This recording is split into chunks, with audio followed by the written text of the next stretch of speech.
धम्मपद भगवान बुद्ध की वाणी, अरहत शांत होते हैं। कौशाम्बी वासी तिष्ठस्थविर की कथा। कौशाम्बी का एक कुलपुत्र शास्ता के पास प्रव्रजित होकर कौशाम्बी वासी तिष्ठस्थविर के नाम से प्रसिद्ध हुआ। जब तिष्ठस्थविर कौशाम्बी में वर्षावास करके शास्ता के दर्शनार्थ श्रावस्ती जाने को तैयार हुए, तब उसके सेवक ने अपने 7 वर्ष के पुत्र को स्थविर की सेवा करने के लिए लाकर उनके पास प्रव्रजित करा दिया। उसने श्रामनेर प्रवर्ज्या के दिन सिर का बाल बनाते समय प्रति संविधाओं के साथ अरहत पा लिया। स्थविर ने उसे साथ लेकर श्रावस्ती के लिए प्रस्थान किया।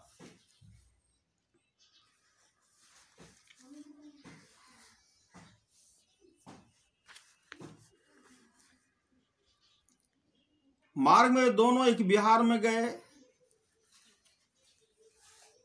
श्रामनेर को स्थविर आसन को ठीक करते हुए खड़ते ही समय निकल गया। श्रामनेर को स्थविर आसन को ठीक करते ही समय निकल गया। तब स्थविर ने कहा, श्रामनेर यहीं तुम भी सो रहो, आगंतुक को बाहर सोना ठीक नहीं। स्थविर पृथक जन थे, वह थोड़ी ही देर में सो गए। श्रामनेर ने देखा कि आज उपाध्याय के साथ रहते हुए तीसरी रात है।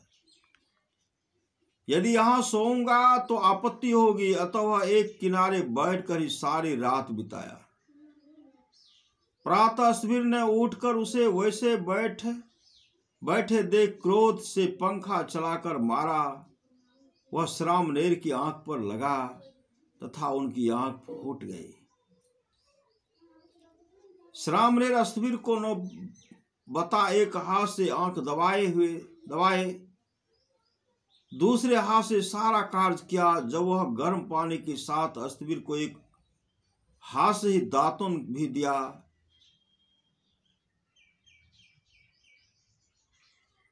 तब उनका श्रामनेर के आंख फूटने की बात मालूम हुई। वे उसके पैरों पर पड़कर गिर क्षमा मांगे। श्रामनेर ने, भंते मैं क्षमा करता हूं, इसमें आपका दोष नहीं है, यह संसार चक्र का ही दोष है। कहा समझाया, किंतु स्थविर को महाखेद हुआ। वे तत्पश्चात करते हुए श्रामनेर के साथ भगवान के पास गए। जब भगवान ने कुशल क्षेम पूछा, तब सब बतला करके यह श्रामनेर बड़ा ही गुणवान है। आंख फूट जाने पर भी मेरे ऊपर क्रोध न करके कहा कि यह संसार का चक्र ही दोष है। यह श्रामनेर बड़ा ही गुणवान है। आंख फूट जाने पर भी मेरे ऊपर क्रोध न करके कहा कि यह संसार चक्र का ही दोष है। यह सुनकर भगवान ने भिक्षु क्षीणाश्रव किसी पर क्रोध नहीं करते हैं। वे शांत इंद्रिय और शांत मन वाले होते हैं। कहकर इस गाथा को कहा, जिसके अंत में 30 स्थविर प्रति संविधाओं के साथ अरहत पा लिए।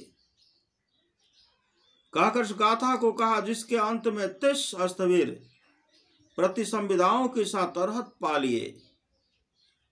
संतं तस्य मनं होति संतावाचा चौकम चौ सम्मदन्ना विमुक्तस्य उपशन्तस्य तादृशो। यथार्थ रूप से जानकर मुक्त हुए उपशांत अरहत का मन शांत होता है, वाणी और कर्म शांत होते हैं। श्री सद्गुरु महाराज की जय। श्री सद्गुरु महाराज की जय।